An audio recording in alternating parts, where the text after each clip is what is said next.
Hi ladies! So today I am 37 weeks and 4 days pregnant, and so that officially means I've reached term.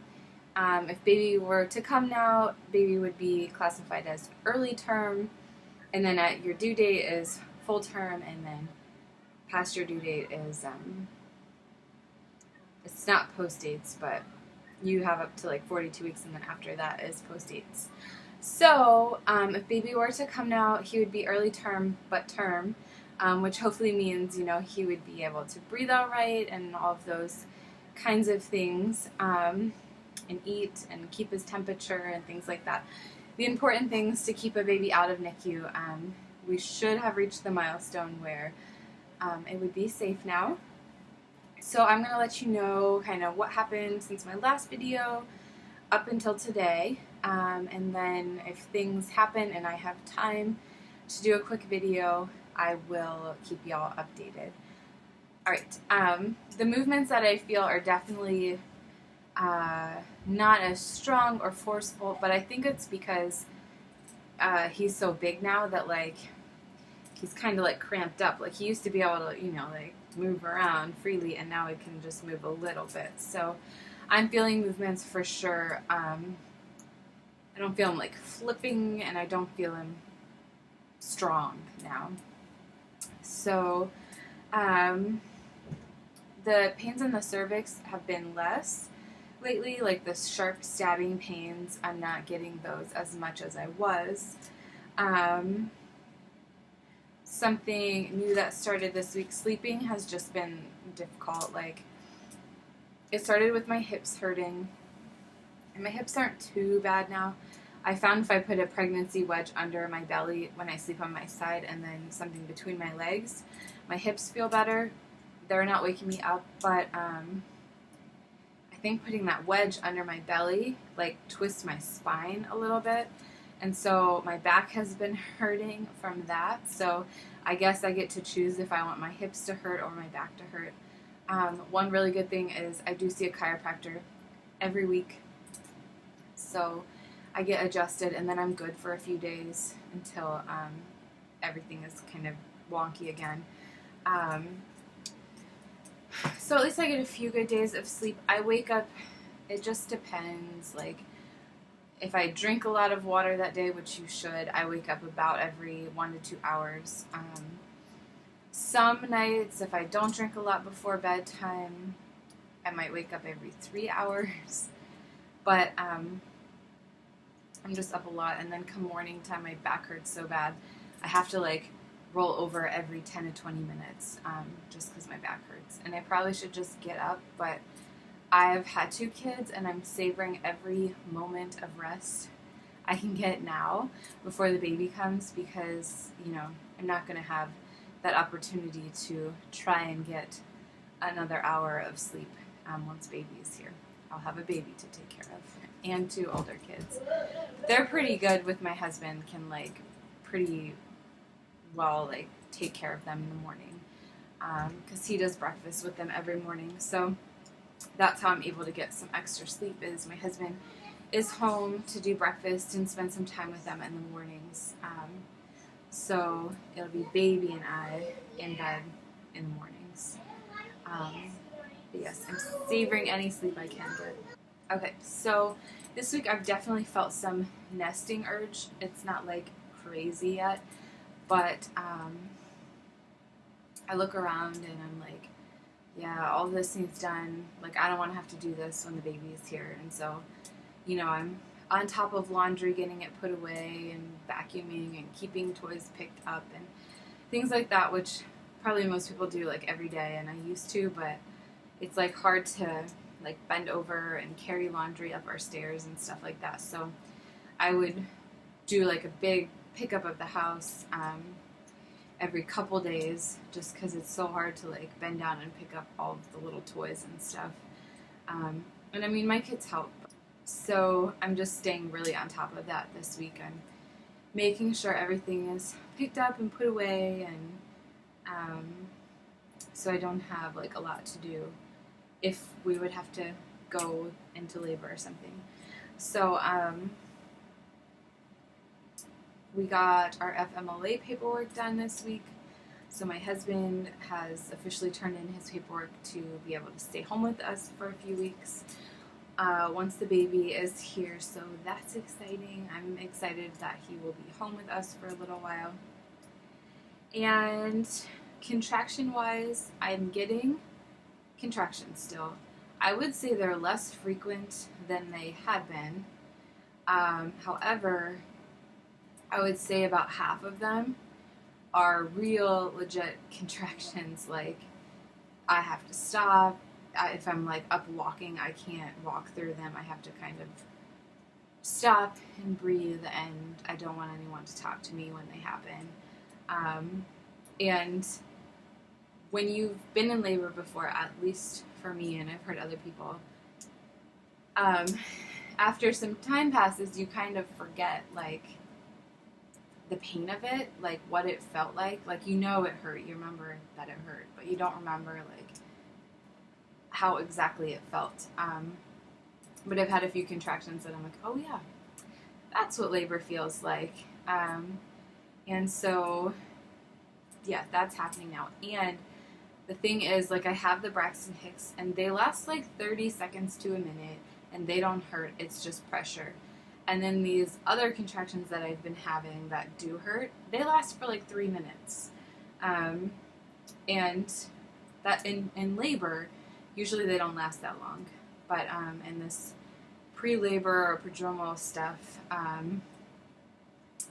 they last, for me, a long time. And so I did have an appointment this week with my OB, and we did have another ultrasound to check on the baby's kidneys, and his left kidney is completely normal now, and his right kidney was 6 millimeters dilated the last time we looked. And anything over 4 is technically needs to be reported. Anything over 5 is when they start wanting to refer you for follow-up. And his right kidney was dilated to 10 millimeters, so we still need to go to Children's. We're definitely going to be referred out, and we hope it resolves at birth. The only thing that we did notice in ultrasound was he also had a full bladder, and sometimes if the baby hasn't peed in a while, the kidney can be more dilated than it would normally be if the bladder was empty. So yeah, there's that. I don't know.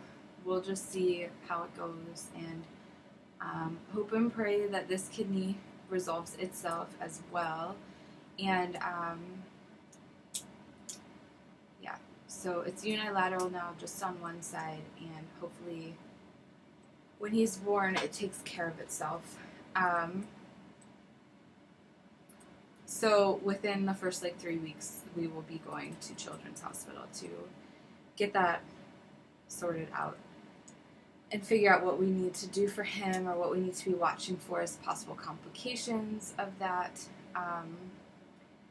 But in the other parts of the ultrasound, they estimate him weighing already 6 pounds and 10 ounces, and he's head down. And I could see hair floating around his head, so that was good. And my fluid level was 13, which they said was really impressive. 10 is kind of what it should be at this point. So, with a fluid level of 13, that is really good news for the kidneys, because that does show that the baby is able to excrete. They drink the fluid and then they pee it out, and the baby is able to do that, which means everything is functioning correctly as far as him being able to go to the bathroom and things like that. So it's kind of gross to think about what actually is going on in there, but that's how God made it, so that's how it works. But I'm glad that at least that is reassuring, and gives us some hope that the kidneys are going to be fine. So And then I got checked, and I am a full 2 centimeters dilated, 50% effaced, and the baby is very low. I didn't ask like what exact station, but I would guess like -1 probably. So yeah, my OB went ahead and was like saying I'm on call this weekend, and telling me all the signs to like when to come to the hospital. And basically, she said since it's my third and my last labor was quick, that like once I realized I'm in labor, I should go, or like once I have to work through contractions, it's time to head there. So we'll see. I'm pretty good at knowing my body and trusting my instinct. So I don't know how long I'll stay at home. We have between a 20 and 45-minute drive to the hospital. Just depends on the time of day.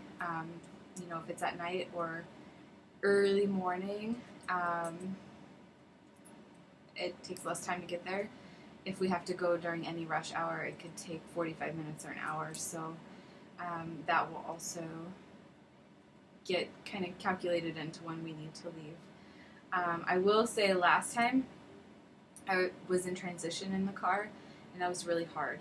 Like, I did not like to be stuck in a car in transition. And also, I felt like really rushed once we got to the hospital. I kind of wish we had a little more time, but because it was so quick, like she was born like an hour and a half after we got to the hospital. Because it happened so quick, there wasn't time really for interventions. Like, they ran a 20-minute strip to watch her heartbeat, and then they gave me a hep lock in my arm, which I requested just because of the blood disorder that we have, in case I needed Pitocin after birth for bleeding, or fluids or blood transfusion. Like, it was ready to go.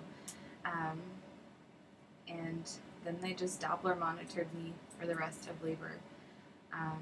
Every and I think they stuck it on my belly like 2 times. Like, put on my belly, listen to the heartbeat through a contraction, and that was that. So those are my interventions. So I don't know. I'll go to the hospital when I feel like I should. That's, I guess, what it will come down to. But I will show you the belly. My belly is like super low. When I sit down, like, there's not room on my lap for my belly unless I like spread my legs a little bit more to let it sit in between my legs. So baby is like way down there now. So yeah, I will show you the belly, and then I will see you ladies when I see you. If it's next week or if it's in a few days, I don't know. But I will definitely keep you updated.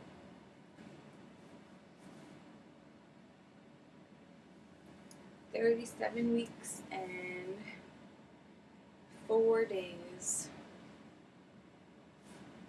I'll go ahead and show the belly too. So there you go. See, it just keeps rounding down. Front.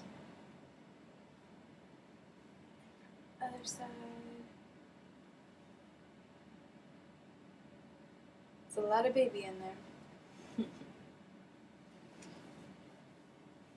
Okay, and one other symptom I forgot to mention was I'm starting to get leg cramps too. I never had those before, so this is all new to me. But yesterday I got a really bad Charlie horse in my right calf. And like early in the morning, I like stretched and then it cramped. And it's still sore today. So it feels like I worked out, like it's that kind of muscle soreness. So yeah, I'm trying to figure out what to do about that, because it's pretty uncomfortable, and like I feel like I'm waddling, but not because I'm pregnant, because my calf hurts.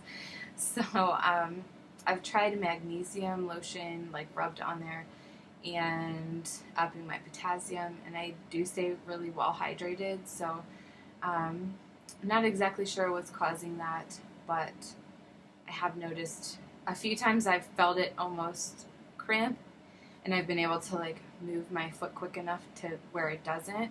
And then yesterday it got me, and it got me good. So I'm still feeling that today. So if y'all have any remedies for the leg cramping, let me know, because yep, that's a new one for me. So alright, thanks for watching, ladies. Bye.